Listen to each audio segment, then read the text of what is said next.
Chicken স্নেকের সুরক্ষায় বড় পদক্ষেপ রাজ্যের। বড় পদক্ষেপের পথে রাজ্য সরকার। সীমান্তে বিএসএফকে 120 একর জমি দিচ্ছে রাজ্য। 45 দিনের মধ্যে জমি হস্তান্তর করবে রাজ্য। সীমান্তে কাঁটাতার বসাতে জমি দিচ্ছে রাজ্য সরকার। শিলিগুড়ি লাগোয়া এলাকায় জমি হস্তান্তর করবে রাজ্য। যেখানে আমরা দেখেছিলাম মন্ত্রিসভার প্রথম বৈঠকের পরেই শুভেন্দু অধিকারী মুখ্যমন্ত্রী তিনি জানিয়ে দিয়েছিলেন 45 দিনের মধ্যেই জমি হস্তান্তরের প্রক্রিয়া সম্পন্ন করতে হবে। অর্থাৎ বিএসএফকে যে জমি প্রয়োজনীয় জমি সেটা দেওয়ার প্রক্রিয়া সম্পন্ন করতে হবে 45 দিনের মধ্যে। ইতিমধ্যেই আমরা দেখেছি যেখানে 120 একর জমি, এই বিশেষ করে এই শিলিগুড়ি করিডোর বা চিকেন স্নেক এই বিষয়টাকে সামনে রেখে এই 120 একর জমি দেওয়ার কথা ইতিমধ্যেই ঘোষণা করা হয়েছে। এবং এই মুহূর্তে আমরা একবার দেখাবো চিকেন স্নেক যাকে আমরা বলি, সেই চিকেন স্নেক সেটা ঠিক কি সেটা দেখাবো।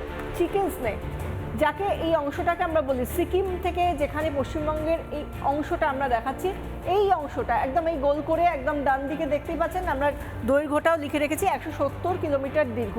এবং এই 170 কিলোমিটার দীর্ঘ এই চিকেন স্নেক বা শিলিগুড়ি করিডোর অত্যন্ত গুরুত্বপূর্ণ, কারণ তার যদি আশপাশটা দেখেন, একদিকে ভুটান রয়েছে উত্তরে, একদিকে উত্তর পশ্চিমে আপনারা দেখতে পাচ্ছেন নেপাল রয়েছে, এবং এর পাশাপাশি চীন রয়েছে, চীনের পাশাপাশি এবার বাংলাদেশও রয়েছে। এই আশপাশের কি সেটা আপনারা দেখতে পেলেন যে চিকেন স্নেকের আশপাশে কি রয়েছে। এবার তার আয়তন, দৈর্ঘ্য, কোথায় কতটা চওড়া সেই সমস্তটা দেখাবো।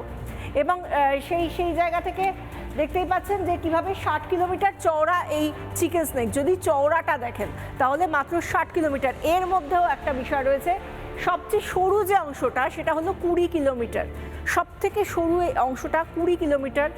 সেই জায়গা থেকে এই গোটা এলাকাটা একটা 60 কিলোমিটার চওড়া, 20 কিলোমিটার, যার সব থেকে সরু অংশ, অত্যন্ত সেন্সিটিভ জায়গা, যার মোট যে আয়তন তা হলো 12,200 বর্গ কিলোমিটার। মোট আয়তন কত? 12,200 বর্গ কিলোমিটার এই চিকেন স্নেকের আয়তন। এই যে এই অংশটাকে নিয়ে আমরা দেখেছি বিভিন্ন সময় নানা রকমভাবে আন্তর্জাতিক ক্ষেত্রেও তারা নজর দিয়েছে। সেটা এর আগে যে বাংলাদেশের অন্তর্বর্তীকালীন সরকার ছিল তাদের তরফ থেকে যে মূল উপদেষ্টা ছিল, সেই তার তরফ থেকেও এই কথা বলা হয়েছিল যে চিকেন স্নেক নাকি তারা নিয়ে নেবে। এই ধরনের নানা রকমের কথা বিভিন্ন সময় বলা হয়ে থাকে। একটাই এতদিন ধরে তারা বলতে পারতো, তারা বলতে পারতো এই কারণে, কারণ মমতা বন্দ্যোপাধ্যায় এই জায়গাটাকে এতদিন ধরে অরক্ষিত রেখে দিয়েছিলেন।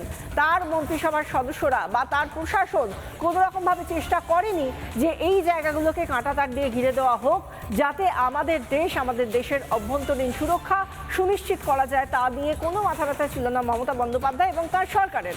এবং এবার আমরা দেখতে পাচ্ছি প্রথম যে মন্ত্রিসভার বৈঠক করেছিলেন শুভেন্দু অধিকারী, সেই দিন প্রথম যে বিষয়টা নিয়ে কথা বলেছিলেন তা হলো অনুপ্রবেশ বন্ধ করার জন্য যে সমস্ত অরক্ষিত জায়গাগুলো রয়েছে সেই জায়গাগুলোতে কাঁটাতার দিতে হবে, রোহিঙ্গাদের পথ আটকাতে হবে। এরকমভাবেই যখন সেখানে 45 দিনের মধ্যে বিএসএফকে জমি হস্তান্তর করতে হবে, কাঁটাতার বসাতে হবে, অরক্ষিত বর্ডার চলবে না, সরাসরি জানিয়ে দিয়েছিলেন শুভেন্দু অধিকারী। আর আজ প্রথম উত্তরবঙ্গ সফরে মুখ্যমন্ত্রী হিসেবে শুভেন্দু অধিকারী সেখানে গিয়েও অত্যন্ত গুরুত্বপূর্ণ যে বৈঠকগুলো রয়েছে, প্রশাসনিক বৈঠক উত্তরকন্যায়, তার মধ্যেও উঠে আসবে এই চিকেন স্নেক সহ যে উত্তরবঙ্গের সীমান্ত লাগোয়া যে জায়গাগুলো, সেগুলো কিভাবে ফেন্সিং করা যায় বর্ডারে, তা নিয়েও যত তাড়াতাড়ি সম্ভব তা নিয়েও তৎপরতা, এখনো পর্যন্ত কতটা কাজ এগিয়েছে সেই সমস্ত কিছু নিয়ে তিনি পর্যালোচনা করবেন। আজ যখন তিনি উত্তরবঙ্গে রয়েছেন, আমরা জানি প্রথম মন্ত্রিসভার বৈঠকের পরেই তিনি জানিয়েছিলেন 45 দিনের মধ্যে বিএসএফকে জমি হস্তান্তরের কাজ সম্পন্ন করতে হবে। কি বলেছিলেন তিনি, শুনুন।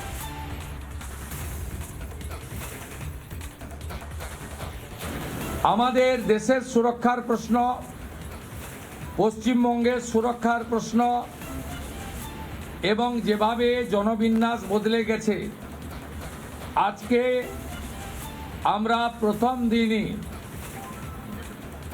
আমরা কেন্দ্রীয় স্বরাষ্ট্র দপ্তর তথা বিএসএফের সীমান্ত সুরক্ষিত করার জন্য জমি ট্রান্সফার প্রক্রিয়া আমরা আজকে অনুমোদন দিলাম। এবং আজ থেকেই ল্যান্ড ট্রান্সফার প্রক্রিয়া শুরু হবে। ভূমি ও রাজস্ব সচিব তাকে এবং মুখ্য সচিবকে দায়িত্ব দেওয়া হলো 45 দিনের মধ্যে বিএসএফ এর প্রয়োজনীয় জমি হস্তান্তর সম্পূর্ণ করতে হবে, যা আমাদের কেন্দ্রীয় স্বরাষ্ট্রমন্ত্রী নির্বাচনের আগেই বলেছিলেন। এই কাজটা আজকে প্রথম ক্যাবিনেটে আমরা করলাম। 11ই মে প্রথম মন্ত্রিসভার বৈঠকের পরই সিদ্ধান্তের কথা জানিয়ে দিয়েছিলেন শুভেন্দু অধিকারী। আর আজ তিনি মুখ্যমন্ত্রী হয়ে প্রথমবার উত্তরবঙ্গ সফরে রয়েছেন, সেখানেও এই কাঁটা তার বসানো নিয়ে বড় আলোচনা হবে বলে জানা যাচ্ছে। এবং এই নিয়ে সীমান্ত কোনো রকমভাবেই যে অরক্ষিত রাখা যাবে না, তা নিয়ে কি বলছেন কেন্দ্রীয় শিক্ষা প্রতিমন্ত্রী সুকান্ত মজুমদার এবং পুরুলিয়ার বিজেপি সাংসদ জ্যোতির্ময় সিং মাহাতো। শুনুন। সরকার স্পষ্ট করে দিয়েছে, আমাদের মাননীয় মুখ্যমন্ত্রী শুভেন্দুদা স্পষ্ট করে দিয়েছেন যে আমরা পুরো 550 কাছাকাছি 550 কিলোমিটার যে ফাঁকা সীমান্ত আছে তার পুরোটা ফেন্সিংয়ের জন্য যা যা করা দরকার আমরা করব। আমরা কেন্দ্র সরকারের, আমাদের মাননীয় মুখ্যমন্ত্রী কেন্দ্র সরকারের হাতে জমি তুলে দেবেন, ধাপে ধাপে দিচ্ছেন। উত্তরবঙ্গের 100-র উপরে দেওয়া হয়ে গেলে এবার উত্তরবঙ্গে পুরো ফেন্সিং হয়ে যাবে। তো এর ফলে চোরাচালান, ডেমোগ্রাফিক চেঞ্জ এগুলো বন্ধ হবে, ভারতবর্ষ অনেকটা বেশি সুরক্ষিত হবে। এর আগে যেভাবে এই পশ্চিম বাংলাকে অসুরক্ষিত করে রেখেছিল, বিএসএফকে দীর্ঘদিন থেকে জমি না দেওয়া, তারপর ফলে যে ওপার বাংলার থেকে যে ইনফিল্ট্রেটার্স অনুপ্রবেশকারীরা কন্টিনিউ ঢুকছিল, সব বন্ধ হয়ে যাবে। বন্ধ হওয়া শুরু হয়ে গেছে, পালিয়ে যাওয়াও শুরু হয়েছে। চিকেন নেক সুরক্ষিত থাকবে, কারণ ডবল ইঞ্জিনের সরকার হয়েছে। ওদিকে আসামেও ডবল ইঞ্জিনের সরকার হয়েছে, এখানেও হয়েছে, উড়িষ্যাতেও ডবল ইঞ্জিনের সরকার হয়েছে। সেই জন্যে চিন্তা করার কোনো কারণ নেই। এই পিসিমণির যত দুধেল গায়ে যারা এখানে ভোট দিতে আসতো, কেউ আর রেয়াই পাবে না। হয় তাকে আইনগত ব্যবস্থা হবে, নাহলে পালিয়ে যেতে হবে। ওই ঘুনি বস্তি থেকে শুরু করে নিউ টাউন, রাজারহাটে একের পর এক জায়গায় বস্তি বানিয়ে রোহিঙ্গারা থেকে যাবে, অনুপ্রবেশকারীরা থেকে যাবে। এই কাজ আর হবে না। যা হয়েছিল সব অতীত। এসআইআর হতে না হতেই সবাই পালিয়েছিল, এবং এবার আর নতুন করে কোনো রকমভাবে অনুপ্রবেশের ঘটনা যাতে না ঘটে, সেই জন্যই বর্ডারে এই ফেন্সিং বা কাঁটাতারের কাজ চলছে, এবং যত তাড়াতাড়ি সম্ভব দ্রুততার সঙ্গে তা শেষ করতে হবে, একথা জানিয়ে দিয়েছেন খোদ মুখ্যমন্ত্রী। আমরা এই নিয়ে কথা বলেছিলাম আন্তর্জাতিক সম্পর্ক বিশেষজ্ঞ ইমন কল্যাণ লাহিড়ীর সঙ্গে টেলিফোনে। কি জানিয়েছেন শুনুন। শুধুমাত্র বিএসএফ নয়, আমরা যদি দার্জিলিং এর ওপরে দেখি, সেখানে সশস্ত্র সীমা বলো অনেকটা গার্ডিং করে, বর্ডার গার্ডিং করে।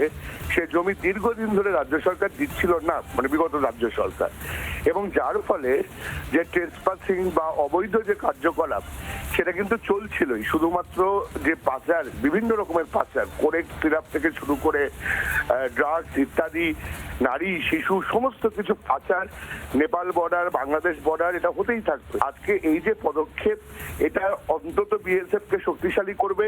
সশস্ত্র সীমা বল তাদের জমি নিয়ে দীর্ঘদিনের জট ছিল, সেই জটটাও কাটবে। নানা ধরনের কন্টেন্ট দেখার জন্য লাইক করুন, শেয়ার করুন আমাদের ফেসবুক পেজ, সাবস্ক্রাইব করুন আমাদের ইউটিউব চ্যানেল। পাশাপাশি অন্যান্য ব্রেকিং নিউজের জন্য অবশ্যই চোখ রাখুন রিপাবলিক বাংলায়।